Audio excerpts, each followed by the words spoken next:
Hoje vamos falar sobre a avaliação funcional respiratória em tempos de Covid-19. As provas de função respiratória são um conjunto vasto de exames que permitem avaliar diferentes pontos da função respiratória. Por um lado, temos a avaliação dos volumes e dos débitos pulmonares, que é feito desde o exame mais simples, que é a espirometria, a exames um pouco mais complexos, como a pletismografia e a oscilometria, e pelas provas de broncometricidade, que vamos abordar um pouco mais à frente. Por outro lado, é importante também fazer muitas vezes uma avaliação em exercício. Muitas das queixas dos doentes, no contexto de Covid e fora deste contexto, têm a ver com queixas durante o exercício. E, portanto, a melhor forma de avaliar as queixas com exercício é pondo os doentes a fazer exercício, nomeadamente através de um teste simples, como é a prova da marcha dos 6 minutos. Depois temos ainda testes que permitem avaliar, através do ar exalado, o que se passa mais profundamente no pulmão. E assim temos a avaliação do óxido nítrico exalado e a avaliação do monóxido de carbono no ar exalado, particularmente útil na área da cessação tabágica.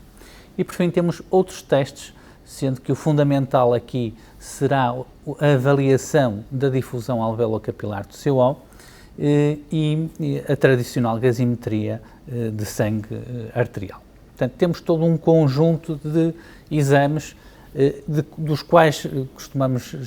genericamente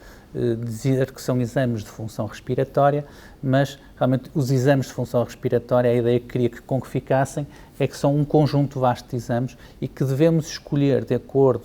com o contexto do nosso doente, qual o exame mais indicado. O exame mais simples da função respiratória, mais conhecido, mais divulgado e mais acessível em termos de realização é a espirometria. A espirometria que pode ser feita em equipamentos mais complexos ou até em equipamentos hoje em dia cada vez mais simples e ainda assim fiáveis. E porquê que a espirometria é importante? Ela é importante porque, desde logo, as grandes doenças respiratórias obstrutivas só são diagnosticadas com o recurso à espirometria. A doença pulmonar obstrutiva crónica obrigatoriamente necessita de uma espirometria onde se demonstre que existe uma obstrução que não é completamente reversível após a inalação de um broncodilatador, e é assim que é feito e confirmado o seu diagnóstico. Na asma é importante documentar que há variabilidade da função respiratória, seja através de broncoconstrição, seja através de broncodilatação. E, portanto, não só no diagnóstico, como na monitorização ao longo do tempo das doenças respiratórias, como na avaliação da sua gravidade e como, inclusive, em termos de definir um prognóstico em diferentes patologias, a espirometria é um bom parâmetro. Recordo-vos que, por exemplo, mesmo em estudos epidemiológicos, como o célebre estudo de Framingham, a espirometria é um dos parâmetros avaliados e que demonstrou melhor correlação com a mortalidade, melhor até que outros parâmetros habitualmente utilizados. Portanto, há todo um conjunto de informação que nos é dada pela espirometria e que é particularmente útil no diagnóstico e tratamento das doenças respiratórias. Em termos de procedimentos, é um exame muito simples. Genericamente, portanto, o doente tem que encher o peito de ar ao máximo até à sua capacidade pulmonar total e depois esvaziar rapidamente, fazer um esvaziamento completo até ao volume residual, sendo que a velocidade com que é feito esse esvaziamento é que nos vai permitir detectar se existe ou não obstrução brônquica. Como se percebe, é um exame que depende da colaboração do doente, portanto, muitas vezes não conseguimos tirar exatamente aquilo que queríamos em termos de conclusões, porque o grau de colaboração dos doentes nem sempre é o mais adequado. É um exame que praticamente não tem contraindicações. Eu diria que a principal contraindicação à realização do exame é o bom senso, é perceber se efetivamente o exame não vai colocar em risco o doente ou quem está a fazer o exame e, portanto, neste contexto atual de Covid-19, um doente que tenha o diagnóstico de Covid-19 que esteja em fase ativa de infecção não deverá realizar uma espirometria, como é óbvio. E o que é que nós tiramos do exame? Nós devemos ter em atenção que a espirometria tem 3 componentes, 2 curvas, aqui representadas, uma curva de débito-volume e uma curva de volume-tempo, que devemos avaliar a sua morfologia, e depois uma tabela que tem um conjunto de valores no qual nos devemos fixar em 3 pontos. No volume expiratório forçado no primeiro segundo, o FEV1, na capacidade vital forçada, FVC, e na relação entre os dois, a relação FEV1-FVC. E é importante, em função de qual deles é que está diminuído, qual deles é que está aumentado, como é que se relacionam entre si, que nos permite classificar as doenças pulmonares em obstrutivas, restritivas ou mistas. No entanto, a espirometria tem uma limitação importante. A espirometria permite medir tudo que são volumes e débitos mobilizáveis, mas não permite determinar o volume residual. E se nós não soubermos qual é o volume que está no final de uma expiração forçada dentro do tórax, nós não podemos também saber qual é a capacidade pulmonar total. E que é muito importante para podermos afirmar um diagnóstico de restrição. Nós, para podermos dizer que um doente tem uma restrição, nós temos que ter uma capacidade pulmonar total, e isso a espirometria não nos permite avaliar. Portanto, nesse caso, nós teremos que recorrer àquilo que se chama a pletismografia corporal, que inclui a espirometria, mas que, para além disso, permite avaliar todos os volumes pulmonares, desde logo o volume residual e, portanto, assim também a capacidade pulmonar total. No contexto atual de avaliação dos doentes com Covid-19, é particularmente importante o recurso à pletismografia, precisamente porque estes doentes têm muitas vezes alterações restritivas e, portanto, terão que ser documentadas com o recurso à pletismografia. Outro exame que é absolutamente fundamental é a avaliação da difusão do CO. Portanto, a difusão do CO permite-nos perceber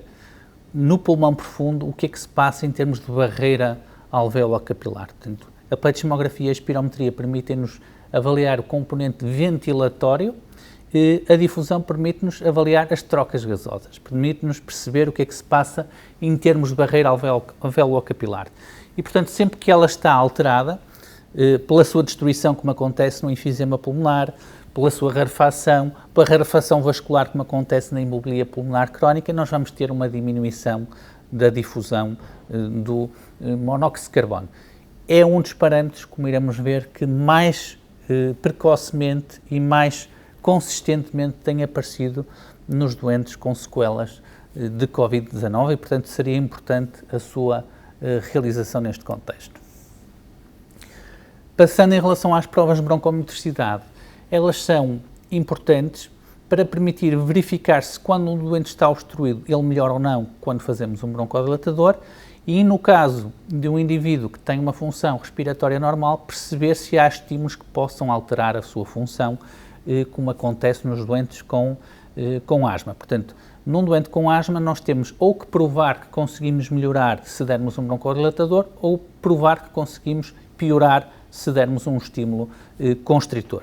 No contexto atual, as provas de broncoconstrição estão, de alguma forma, reduzidas ou parcialmente suspensas, uma vez que é um procedimento que obriga a nebulizações que geram aerossóis, que despertam uma tosse com frequência no doente e, portanto, devem ser evitadas, a não ser em situações realmente excepcionais e com rastreio de Covid negativo. A prova de broncodilatação, portanto, é muito simples, passa por fazer a espirometria basal, administrar o broncodilatador, que tipicamente é o salbutamol, mas em algumas situações poderá ser o brométrio hipatrópio, aguardar pelo menos 15 minutos, repetir o exame e considera-se positiva quando ou o volume expiratório forçado no primeiro segundo ou a capacidade vital forçada melhoram pelo menos 12% em relação ao exame basal e que esses 12% correspondam a um mínimo de 200 ml. A prova de broncoprovocação pode ser feita habitualmente com metacolina, mas também pode ser feita com recurso a exercício, um estímulo indireto, e como vos dizia, neste contexto atual, estão de alguma forma suspensas, apenas em situações excepcionais serão realizadas. Uma forma que temos de complementar a avaliação do doente asmático é através da avaliação do óxido nítrico no ar exalado. O óxido nítrico no ar exalado é um marcador indireto de inflamação eosinofílica, característico de algumas formas de asma. E, portanto, nós podemos, de uma forma não invasiva, tentar perceber o que é que se passa no pulmão mais profundo, nas vias aéreas inferiores, e de alguma forma perceber, para além da obstrução, se existe ou não inflamação, uma vez que a asma é uma doença inflamatória crónica que responde habitualmente bem à corticoterapia inalada e de alguma forma a resposta à corticoterapia é previsível em função do valor de óxido nítrico exalado. O monóxido de carbono no ar exalado é importante para a avaliação na cessação tabágica, quer para a validação da abstinência tabágica, quer muitas vezes como incentivo, embora nesta fase, como não utiliza filtro, o equipamento utiliza apenas um bocal de cartão, nesta fase então, é um exame que também não está a ser realizado no contexto de Covid-19. Falávamos depois, portanto, também na questão da avaliação de exercício. A avaliação de exercício pode ser avaliada através de 3 testes principais: a prova da marcha dos 6 minutos, o teste shuttle e o teste cardiorrespiratório, que será o gold standard de avaliação, sendo que nós aqui realizamos a prova da marcha dos 6 minutos. É um teste simples, em que o doente caminha ao longo de um corredor de 30 metros